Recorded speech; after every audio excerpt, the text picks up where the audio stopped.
Mr. Belman and what he does. It might be easier if I tell you about myself then, because I don't think anybody really knows.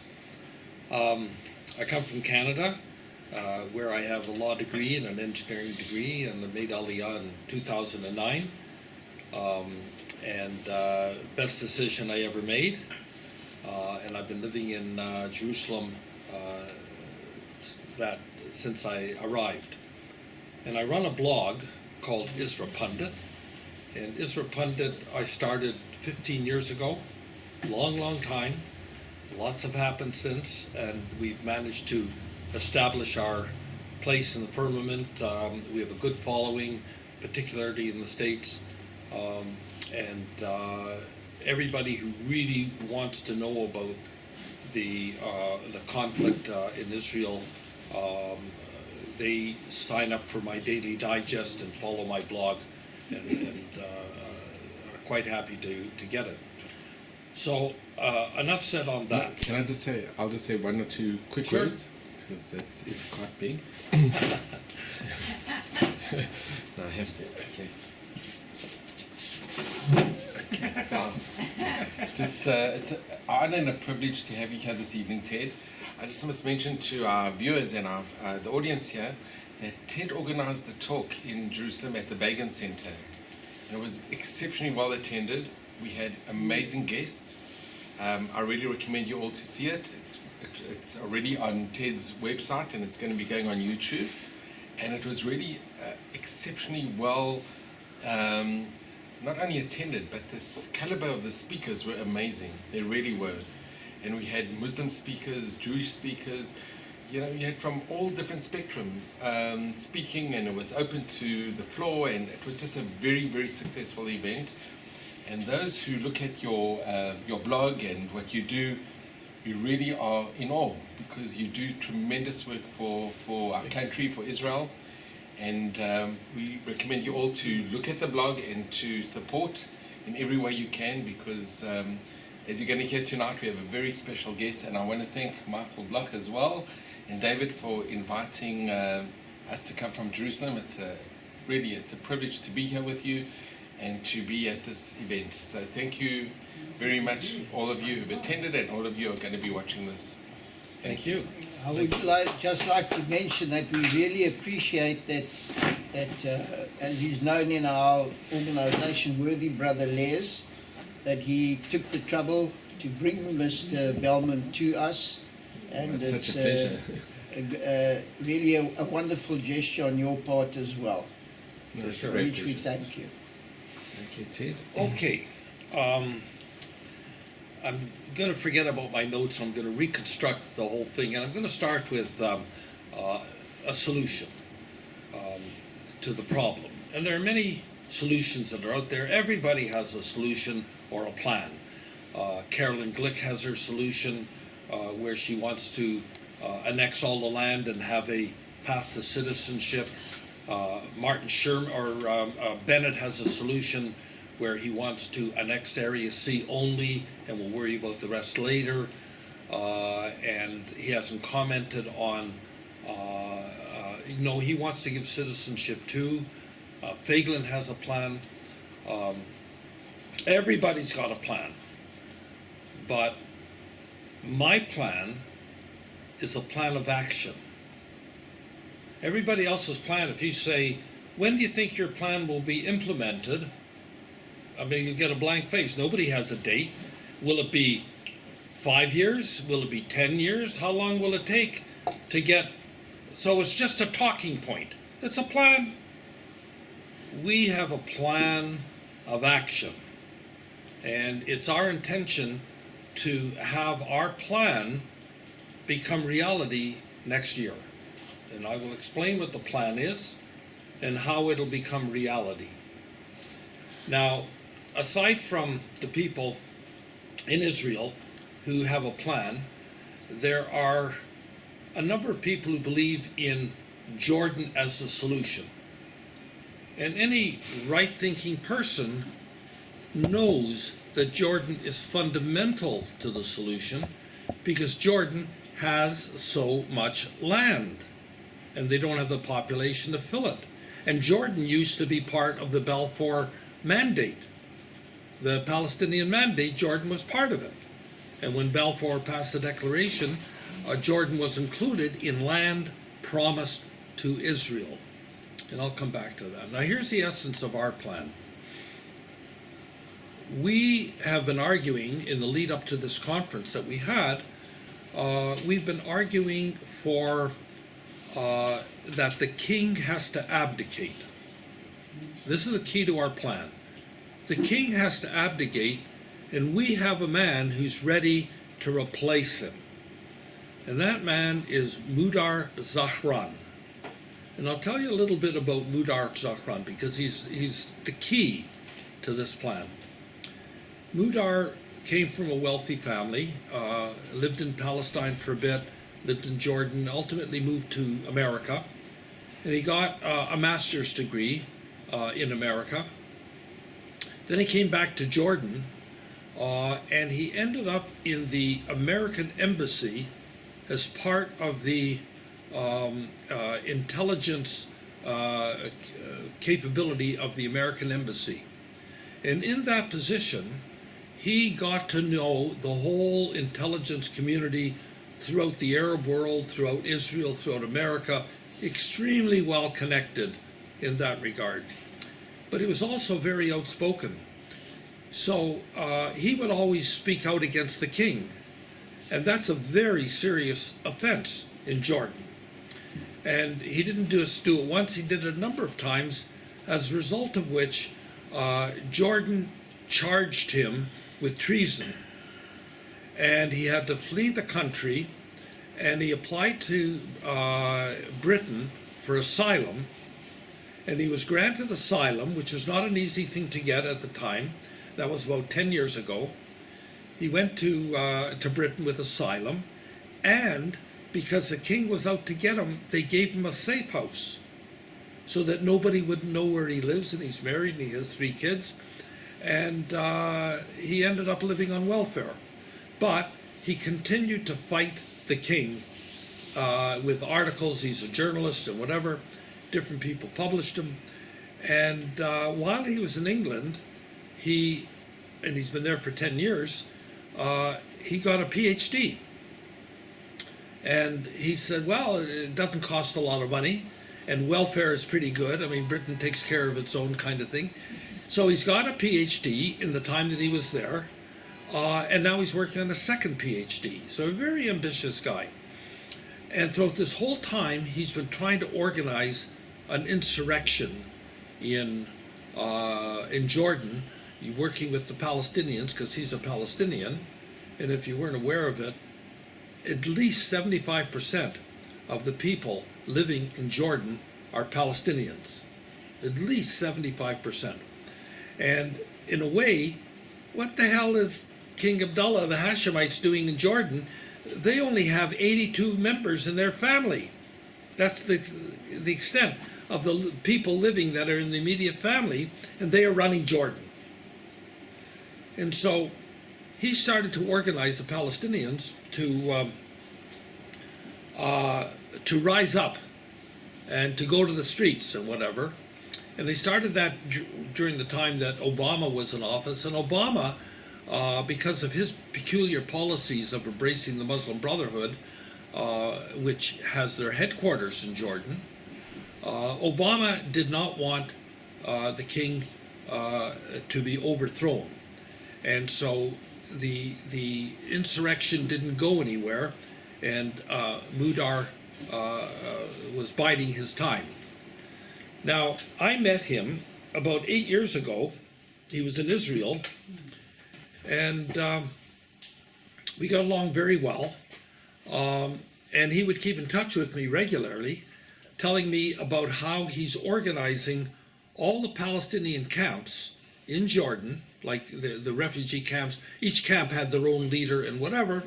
And he was talking to them, trying to get them to form a coalition, an Arab coalition, opposition coalition, a Jordan opposition coalition. And he was producing a platform. So if people are going to join a coalition, they will know what the platform says and whatever. And he had to draft the platform, which he was working on, and he wanted my input on the platform.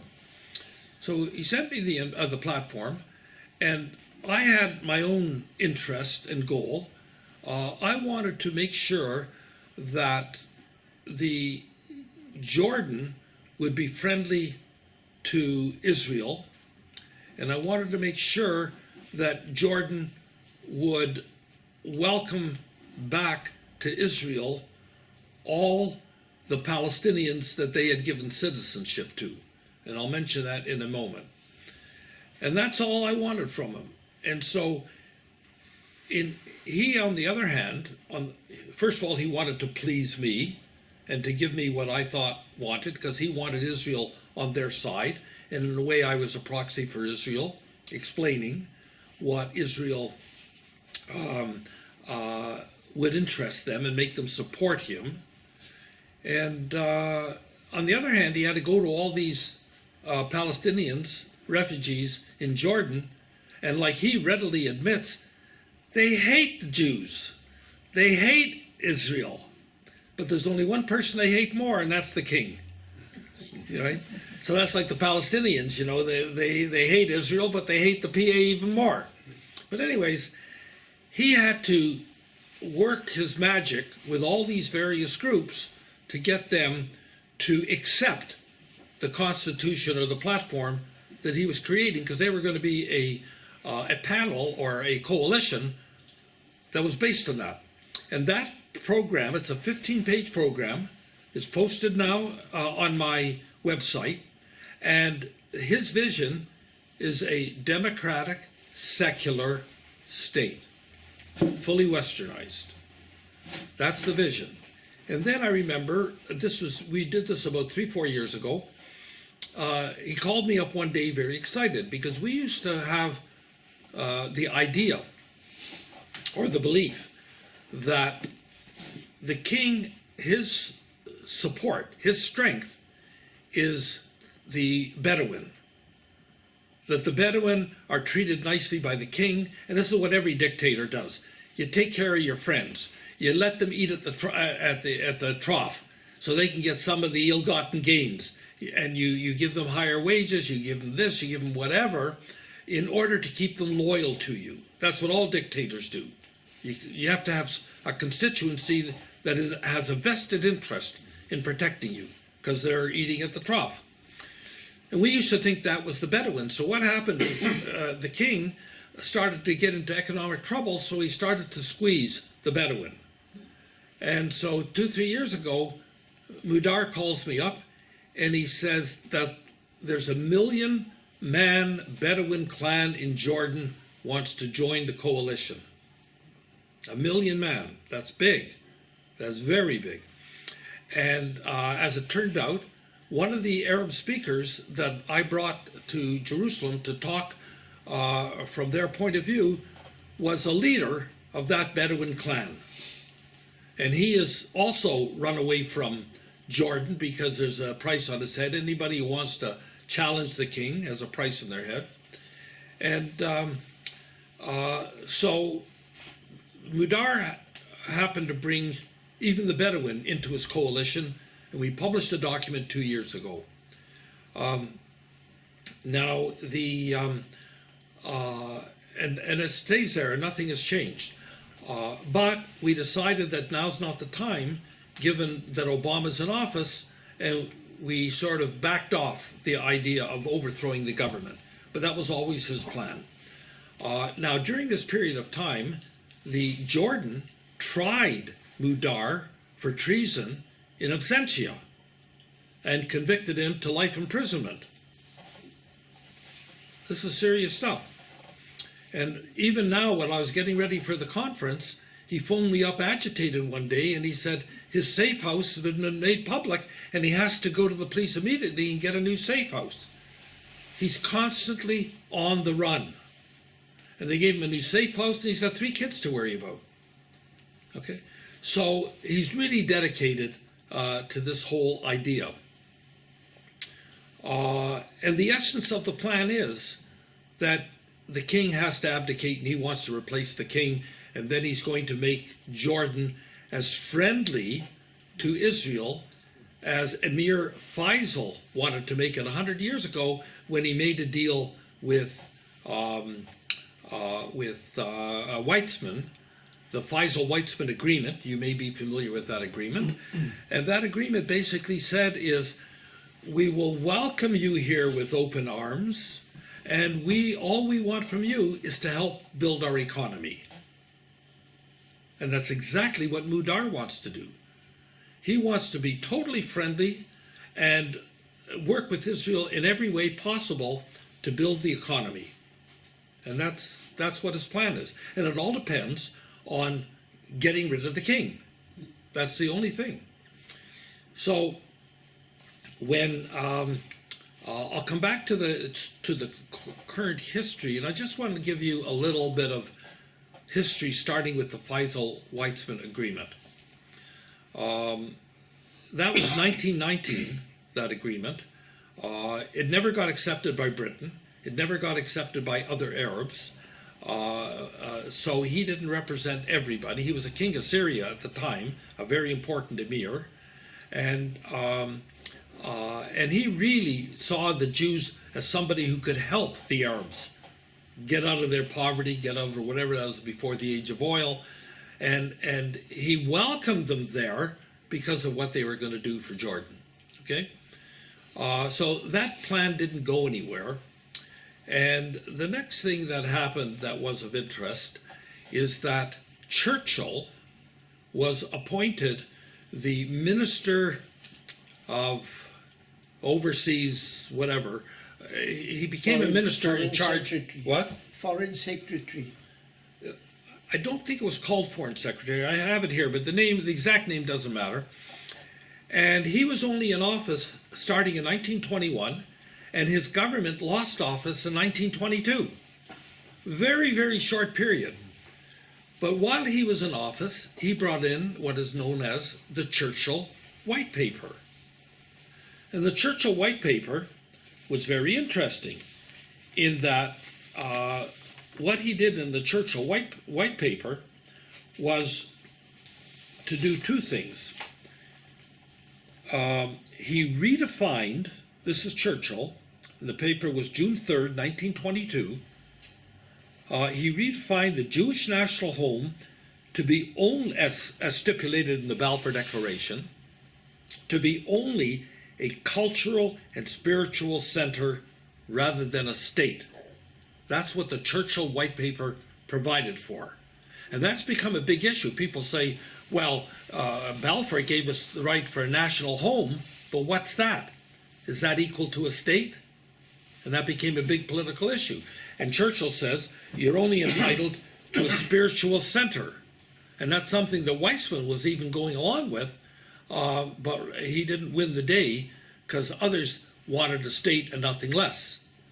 So in any event, the second thing he said in the white paper was that called for the limitation of Jewish immigration to, quote, the economic capacity of the country to absorb new arrivals. That made it possible for Britain to tighten the screws, turn off the tap, slow down the immigration, and say the economic capacity isn't there to accommodate more Jews. Blame it on Churchill.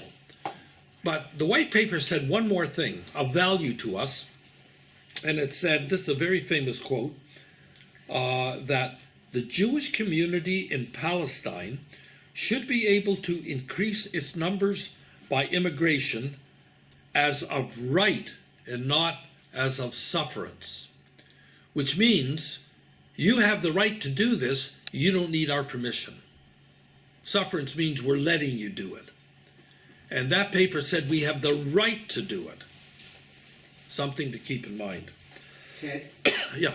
did all this happen in a world that was still accepting Britain, telling people what they could do or couldn't do? I mean, Well, I thought that they, Britain- after the war, they had their power was eclipsed. Well, certainly after the Second World War. But after the First World War, it wasn't so harmful to them. They still had their empire and their commonwealth, and they were much stronger than what they were after the Second World War, which was a more brutal war and whatever. And at that time, they still had their Indian Empire, whatever. They were very strong. There's no question about that. And so strong that although they had the Balfour Declaration, which promised us all kinds of wonderful stuff, they were the first to violate it, such as with this white paper, and they wouldn't let the Jews come there. And in every way possible, they tried to limit the effect of the Balfour Declaration. Yeah. So, the third point of the Church of White Paper Yes, is speak louder. contradicting the second point, because the second point says that the Jews are not allowed to have. Well, subject to the economic capacity. Yeah. Yeah, But the it third might point appear. says they can do what they want. I'm just telling you what it said. The rest of it you can argue, right? So, anyways, Britain from the beginning, although the Lloyd George and the various people in the government who backed in the cabinet, they were Christian Zionists, and some of you may be familiar with the famous book Daniel Deronda by George Eliot, which was written, I don't know, 40, 50 years earlier. She was also a Christian Zionist, and she had 100 pages in her book, Daniel Deronda. He was a Jew, expressing, it was total Zionism, what the Zionist ideal was. This was, so the Christian Zionists of Britain were very, very strong in the late 19th century, and that gave rise to the Balfour Declaration. The Balfour Declaration is interesting from one other point of view I should share with you, and I think this will interest you too, is that how did Weizmann convince Britain to do this, to set aside Palestine for the Jews? And it wasn't charity, and it wasn't Jews were entitled. What the debate was, they thought if Britain did something nice for the Jews, then the Jews in America would bring America into the war on Britain's side, and the Jews in Russia would keep Russia in the war. So the motivation to begin with was to get allies in Russia and Britain, or in America, to join the British effort in defeating Germany. See, can I just mention also Weizmann, he discovered acetone, which helped. Well, that put him in close, but Okay. he And didn't get also- Israel. also- He didn't get Israel because he Okay, but also discovered. he had a very close connection with Jan Smuts, and we had a South African event. And That Jan made him Smuts friends. That made him he had a friends. very close connection But with. this is politics, and that was what motivated. Now, the other thing that motivated Britain, they loved the idea of a mandate because they were in an era, talking about your question, where they couldn't be imperialists anymore. Imperialism was sort of on the way out. They couldn't claim the land for their own or whatever. But let's dream up this mandate where we're in charge. We're running the mandate on behalf of somebody else, but we're there. And why do they want to be there? Because they wanted to look after the Suez Canal, particularly. Oil wasn't there yet. So the mandate served their purposes, okay?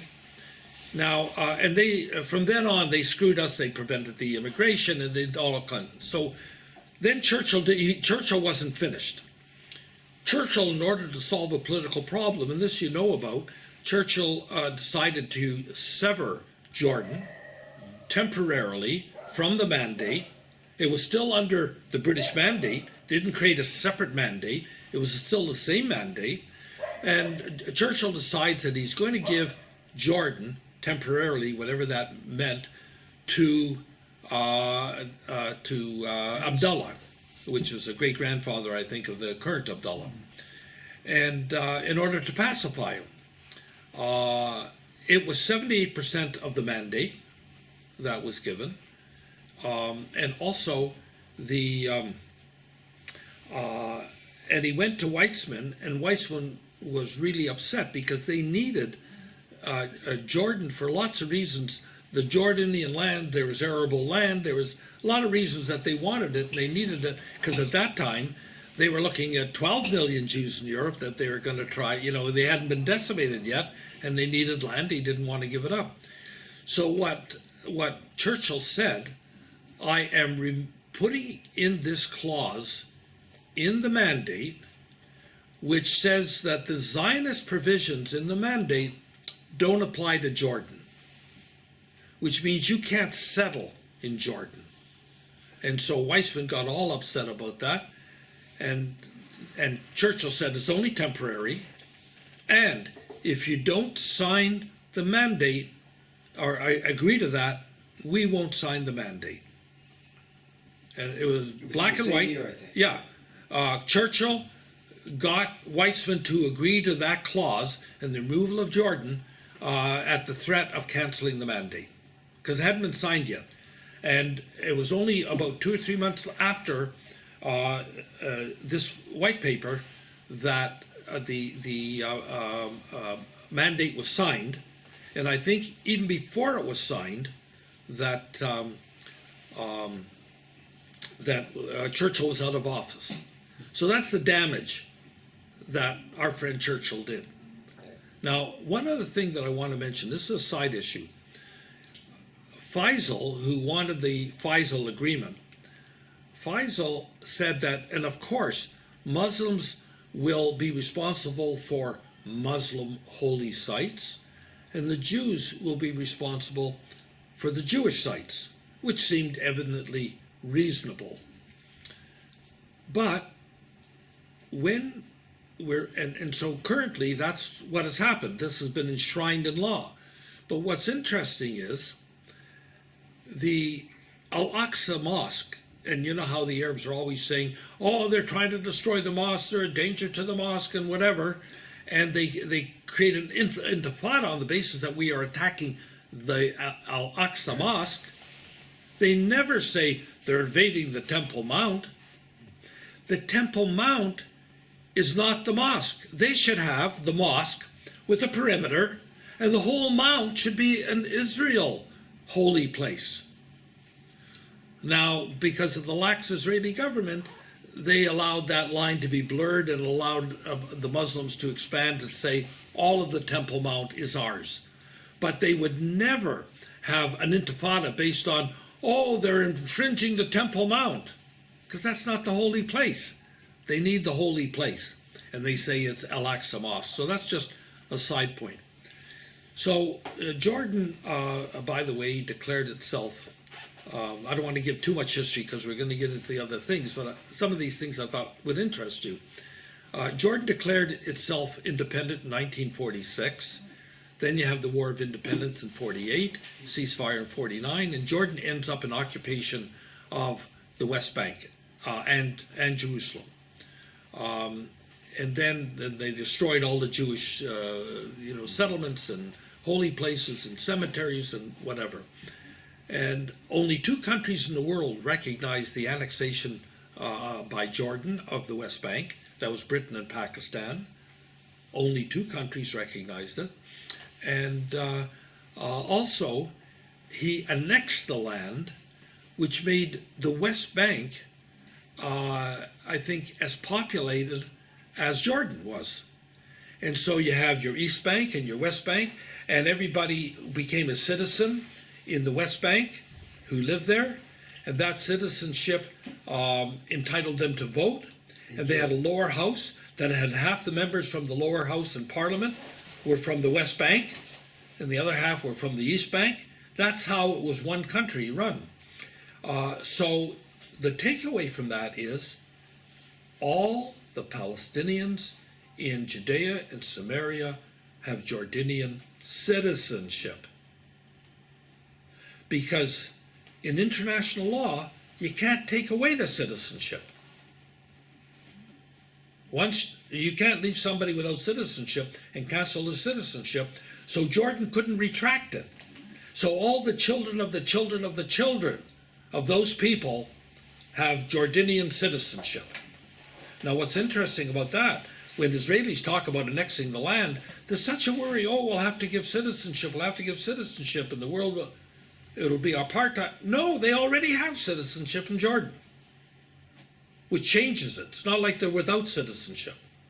So that's that part. Now, Sorry, I have a question. Didn't Hussein cancel that citizenship? well, that's later. We're coming to that. Ah, We'll get to that. He tried on a few occasions, but he was prevented.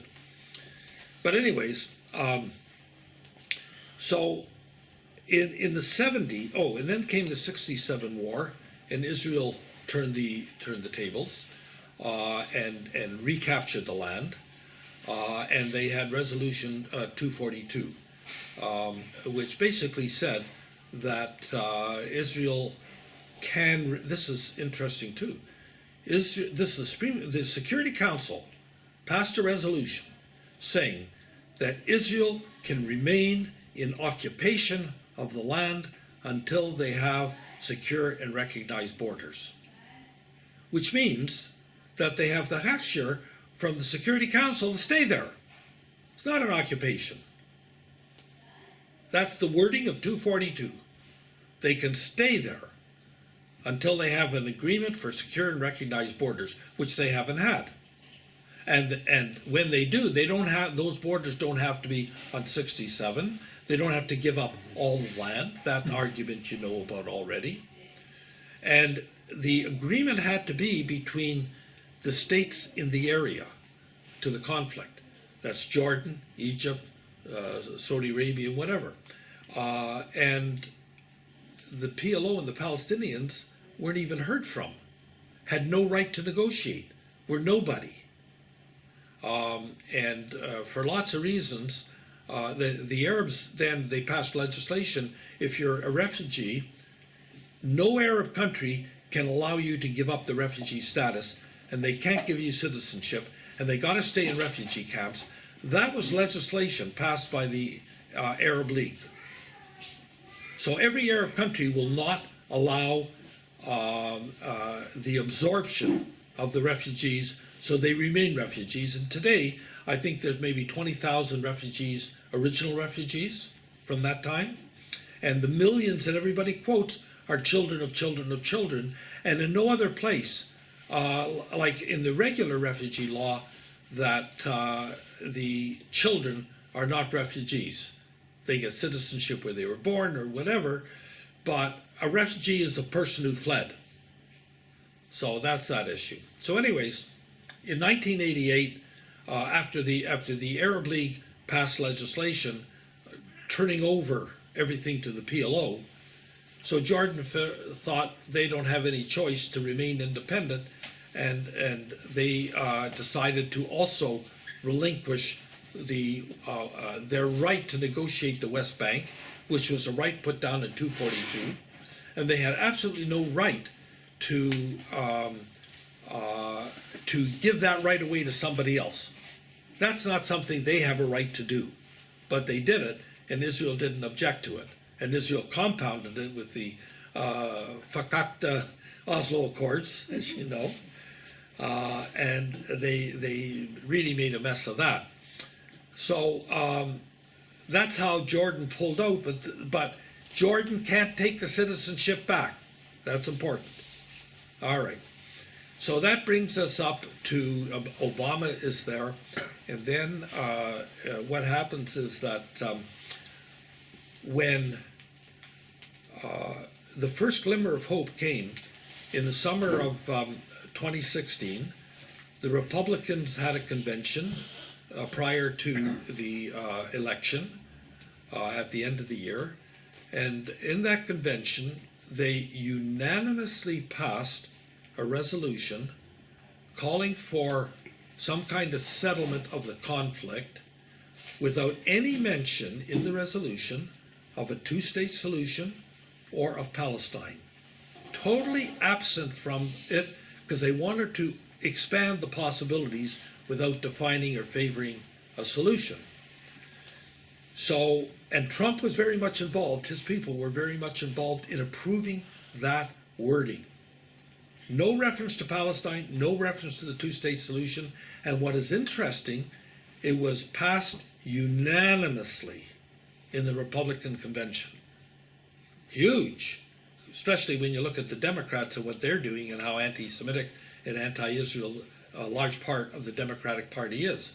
The party which, by the way, 75% of the Jews vote for. Another story. We won't talk about that this time around. But, and then when Trump got elected, both Mudar and I realized that that is an opportunity for us to make our plan heard. So we created the conference on the Jordan option, exploring all the issues and getting a lot of publicity and whatever, but at the same time, we were making inroads to the Trump administration and presenting them with the ideas, and they started following us, all quietly. And they even interviewed Mudar Zakran and vetted him, but he had already been vetted because he worked in the American embassy for 10 years, and they vetted him again. And when a government is looking at you, they don't look like person to person. They get some proxy to go check you out for them who isn't connected with the government. So the proxy is interesting that they sent to meet with Mudar. The proxy, you'll recall that this is the first time a rabbi gave the prayers at the inauguration. Mm-hmm. He was the head rabbi of Wiesenthal Center. Higher. The second in command, Cooper, was the emissary, and Cooper came to talk to Mudar and spent a couple hours with him, and then reported back. So Mudar has been vetted.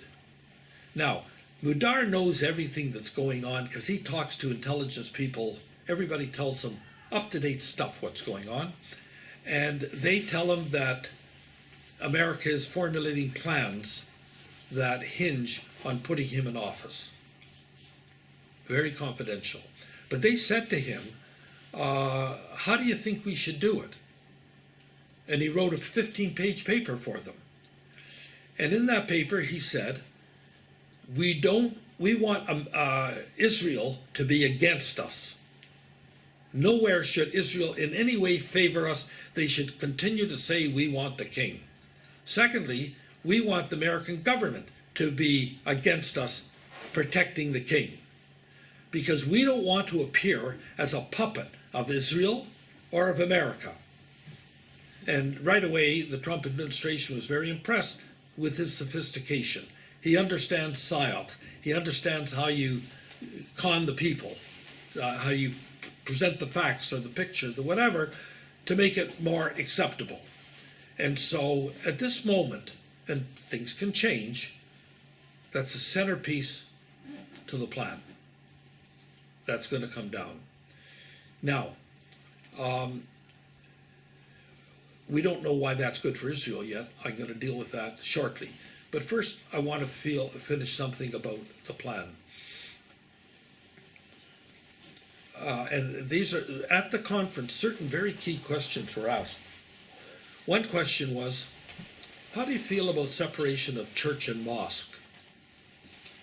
And he had no trouble with that. Right away he answered that they should be totally separated, in keeping with it being a secular state. And then I said, how do you feel about Jordan's role in the Temple Mount? He says, we have no business being in the Temple Mount, that Israel is sovereign, and Israel should appoint their own Muslims to manage the Waqf and Al-Aqsa Mosque. It has nothing to do with us. Another brilliant answer that he put forward. So then the next question was, will Saudi Arabia support you? Now, what's happened in Saudi Arabia is absolutely unbelievable. And I just written an article, I'm going to publish it maybe by Sunday. But Saudi Arabia, due to, if those of you who follow the American elections, Trump always said we have to defeat ISIS and their ideology. He always said defeat the ideology that gives rise to all these people. And in the time that he was in office, he managed to get Saudi Arabia to agree. And so by the time he came to Riyadh, it had all been agreed upon.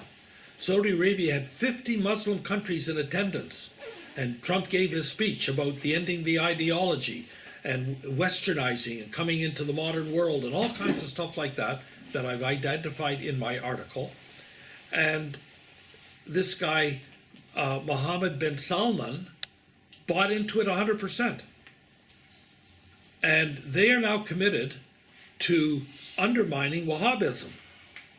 And they're committed to becoming westernized. And part of that commitment, and this comes back to King Faisal, or Faisal, or the Emir Faisal from 100 years ago, is that they came out with a plan they called Vision 2030. And that was an economic vision where they want to totally modernize, create industry, create universities, whatever they need to come into the modern world. And they recognize that to come into the modern world, they have to be hospitable to the West. They cannot have kafirs and Muslim law and Islamic this. They have to totally get rid of it.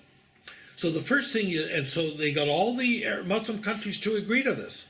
Unbelievable. This is the most important things Trump has done so far. Unbelievable. The conversion and the commitment. And part of the reason that's pushing that conversion and commitment is that Saudi Arabia is going bankrupt in 5 years. Saudi Arabia now has $750 billion surplus. But with today's price of oil, that surplus will run out in less than 5 years. And the price of oil is as low as it is today because the oil consumption in China has gone way down, and other countries, China is one of the biggest, obviously, and it's dropped dramatically in China. And America and Canada, with fracking, have increased production. So oil is not going to go up in price. It may even go down in price to $10 a barrel where it was in the '67 war, all the way down again. So the age of the Arabs being rich is over. They cannot afford to survive on $30 oil. So they know to avoid bankruptcy, they have no choice but to do what Faisal did and said, all we want you to do is help us with our economy. They're desperate for that. Not only are they desperate for that, they're desperate for Israel to lead the fight against Iran. So when Saudi Arabia talks about how strong they are and what they're going to do, and Israel better do, forget about it. They are desperately in need of Israel. Egypt too. Egypt desperately needs American money or Saudi money to carry on because they don't have the economy either. 2 years ago, Sisi made a speech about westernizing Islam. And I quoted that speech in my article. And they need money from America, and they need money from Saudi Arabia, and they need Israel's help to defeat ISIS in the Sinai and in Libya. Okay? So this is what's happening. That the same way Mudar wants to embrace Israel and have Israel help with their economy, it's no different with Saudi Arabia and Egypt. So how do you square the fact that if this is true, that they need Israel, the people running the government, at the same time, they want it to appear to their populace that they hate Israel, and Israel is But bit by bit, they're coming different. Amans are coming out with the olive branch. Bit by bit, you're seeing things happening. Now, one of the things that they did was that they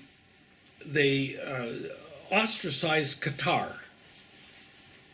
Qatar is odd man out for the Arab states. They ostracized them, and I just reposted an article. Qatar is the worst funder of terrorism in the world and anti-Semitism. And Qatar embraces the Muslim Brotherhood. And you know who else embraces the Muslim Brotherhood? Jordan. So Qatar has to go, Jordan has to go. Because the headquarters of Muslim Brotherhood is in Jordan, and all the Arab states have to call the Muslim Brotherhood a terrorist organization now. And so they're out. And that's another reason why Jordan has to fall and the king has to go, because they want to destroy the Muslim Brotherhood. And that's why Qatar's on the out, and Qatar's also talking to Iran, and they have to get. There's all kinds of other reasons to get rid of Abdullah, but Abdullah is viewed upon as part of Qatar embracing the Muslim Brotherhood, which all the Arab states and United States want to get rid of the Muslim Brotherhood.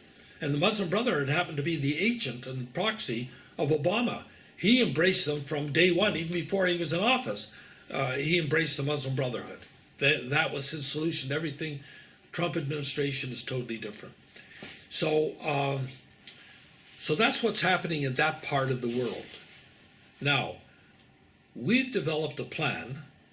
How are we going to take advantage? Let's assume Mudar comes into office, and let's assume Mudar reaffirms the citizenship and invites all the Palestinians back to Jordan. What we have to do in Israel is to incentivize the Arabs in Judea and Samaria to go to Jordan, to emigrate to Jordan. Now, in terms of the idea of incentivizing emigration, Martin Sherman has been proposing that for almost a decade. Smotrich just announced aid to people to get them to leave. That's another guy. Feiglin is supporting compensating emigration. And Martin Sherman said, we've turned the corner. It is now very much on the table. Everybody's discussing the idea of paying the Arabs to leave. So I happen to get in touch with a guy who does feasibility studies, economic feasibility studies that are huge. What kind of studies? $100 million real estate projects. He does the economic feasibility. And when he saw I was proposing the construction of a 1 million man city in Jordan, he said, I've been studying the issue and I've got all the numbers. And so, working with him, he said, you know what it costs to build a regular apartment in Jordan? It cost $32,000 per apartment, including the land. In Israel, the land alone is $150,000. In Jordan, it's $32,000. So then we look over roughly 2 million population, Arab population in the West Bank and in Jerusalem. There's about 2 million, including Jerusalem.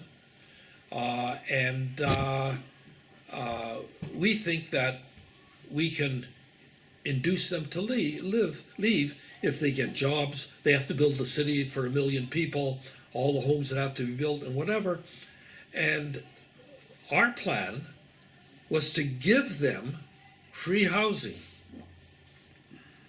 And that means it's going to cost us, based on the number of families, we figured out the number of families, it was going to be $12 billion for the whole kit and caboodle to build all these homes, plus another 10 billion for infrastructure.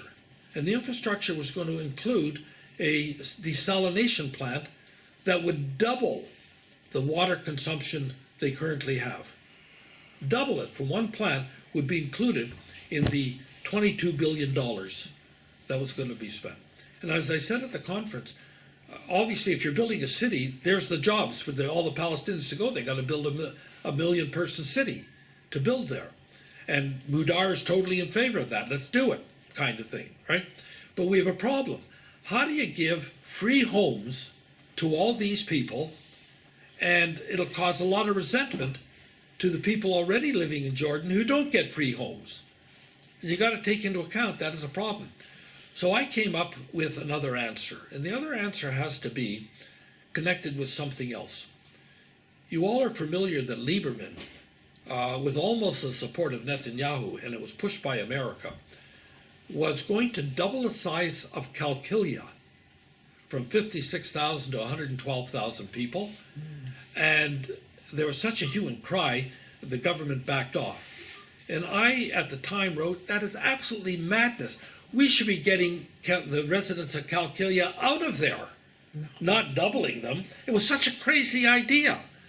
And the problem we have is that even Bennett's plan for annexing Area C has all these pockets of Area B. How do you have a state with 10 pockets of a different people who aren't citizens? How do you do that? And Bennett's never addressed that problem. Now, what's interesting, I thought I have a better idea. Let's not offer the free homes to any Palestinian who will immigrate. Let's be selective. Let's offer the homes only to refugees. Now, of the 2 million Arabs in Judea and Samaria and Jerusalem, do you know that close to 900,000 are refugees? Say, how could there be refugees? They're living in the Palestinian Authority. Don't they vote? Don't they have... No! The general Arab program of nobody normalizes them even applies to the Palestinian Authority, and they don't normalize them, so they still have refugee status. Interesting, right? And where do those refugees live? In all these pockets of B and in Qalqilia and Talkarn. That's where they're living. So I said, I don't care about the Arabs living in Ramallah and Nablus. I care about all these pockets in our gut, in Qalqilia and all these areas. So let's focus on getting the refugees out. And so, and then I said, let's do something else. Let's put a mortgage for 50% of the value on the property. So they get a very small mortgage. It would be $16,000 mortgage. That's all the mortgage that they have to carry.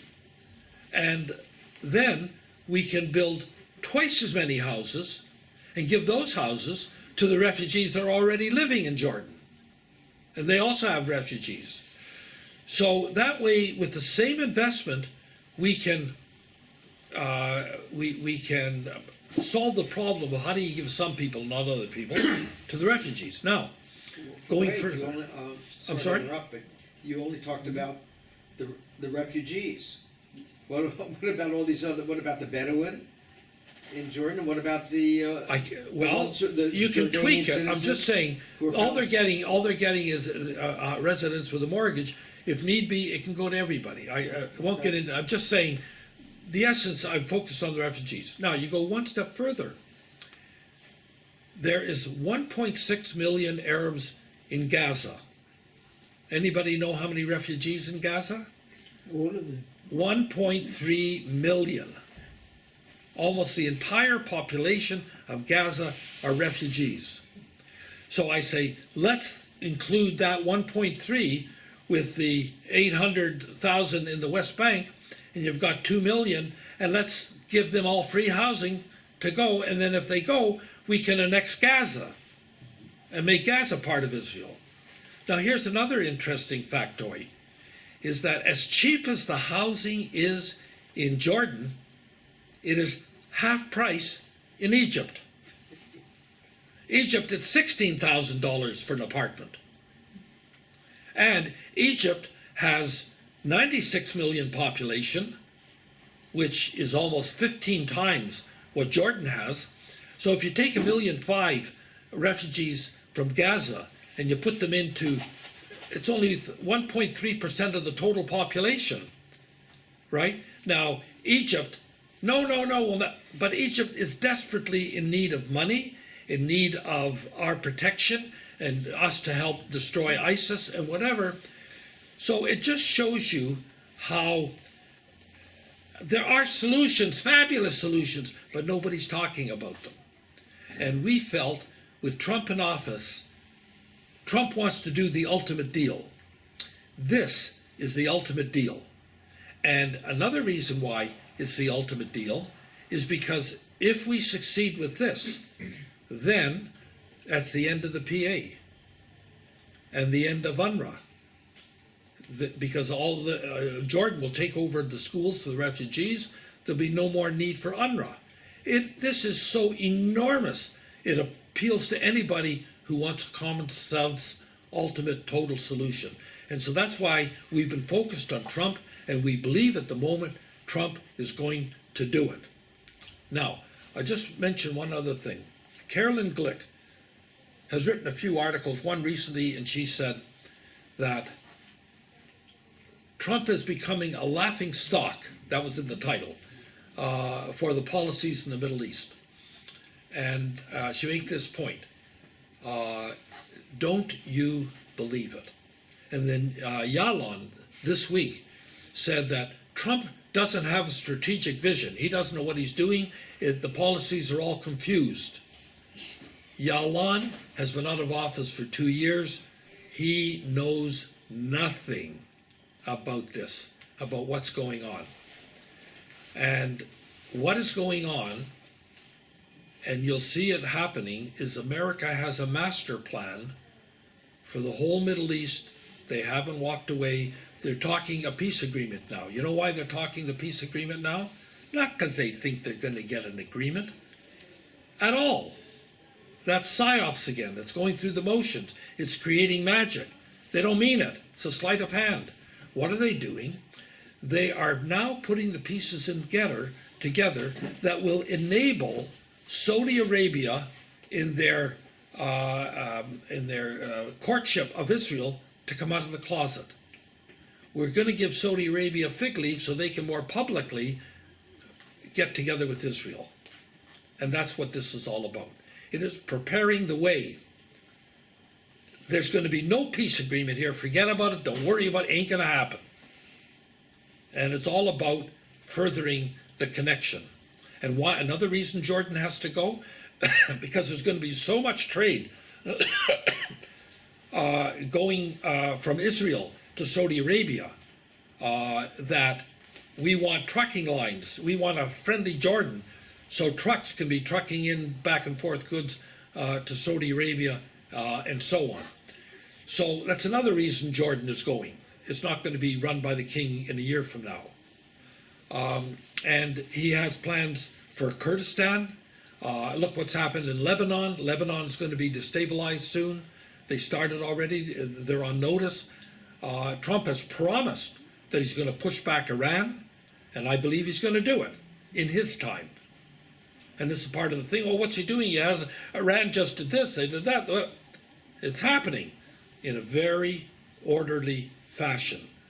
And the first thing, aside from the revolution in Saudi Arabia, something just happened. Qatar is a problem. What's the problem? America has their Air Force there and their Navy there. And they are running an enormous airfield out of Qatar to fight ISIS. And so America felt awkward when the Arab states were boycotting Qatar. Just this week, America announced they're enlarging the airfield in Jordan.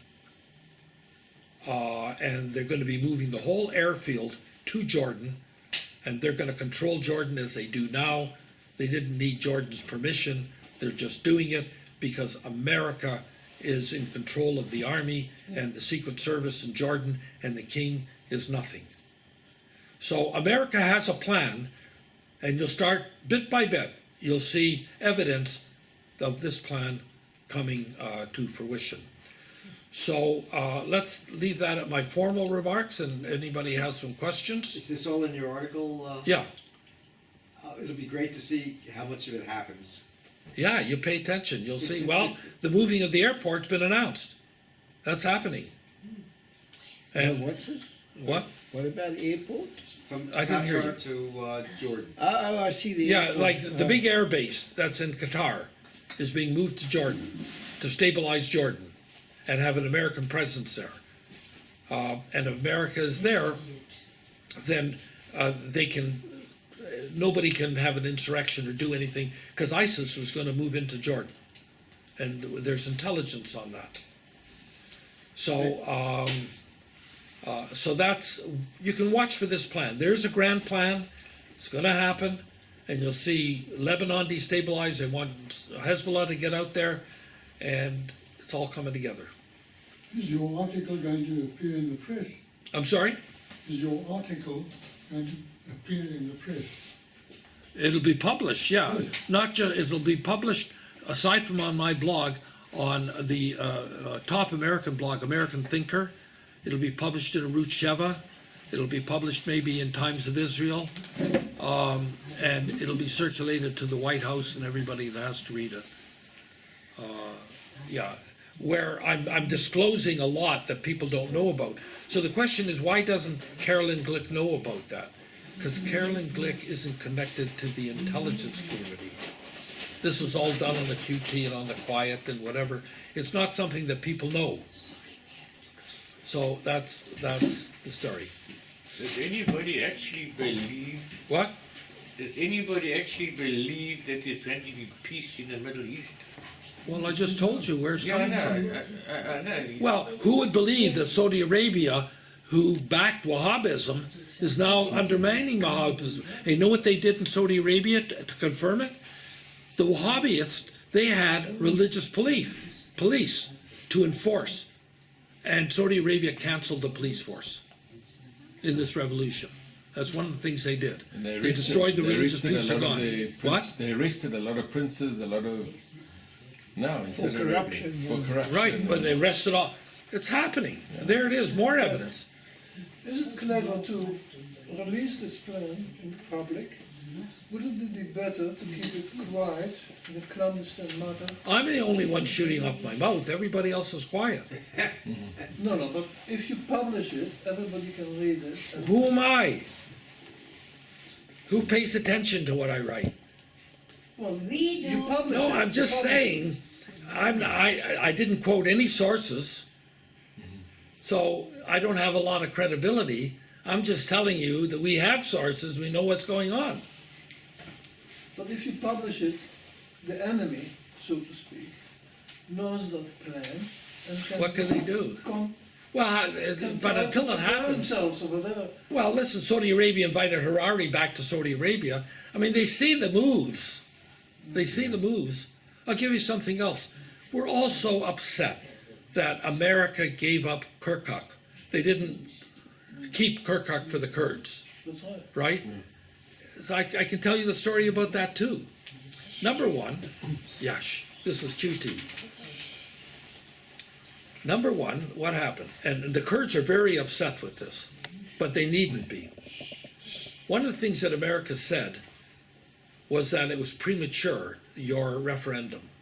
And what they meant by that, in due course, we have an orderly progression of what we want to do. And first we want to do Jordan. And we'll get to you.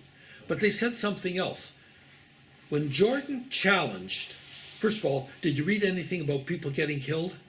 No. When they took over Kirkuk, it just melted away. Forces It melted away. And that was part of it. And they said that Iraq is taking it back because it's disputed territory. Now, if Kirkuk is disputed territory, that's like giving a hexure to the rest, the autonomous region, saying that's not disputed. And Iraq didn't go any further than Kirkuk. And if they were so weak, if the Kurds were so weak, there was nothing wrong to Iraq to destroy the whole autonomy. But they didn't. They stopped with Kirkuk. And Kirkuk, I believe, will end up going back to Kurdistan in due course. No, but they took it because they want the oil. Well, there's oil there, but oil isn't as important as it used to be, as I've But to indicated. the Kurds, it's very important, and to the Iraqis. Well, the Kurds have an economy, sure.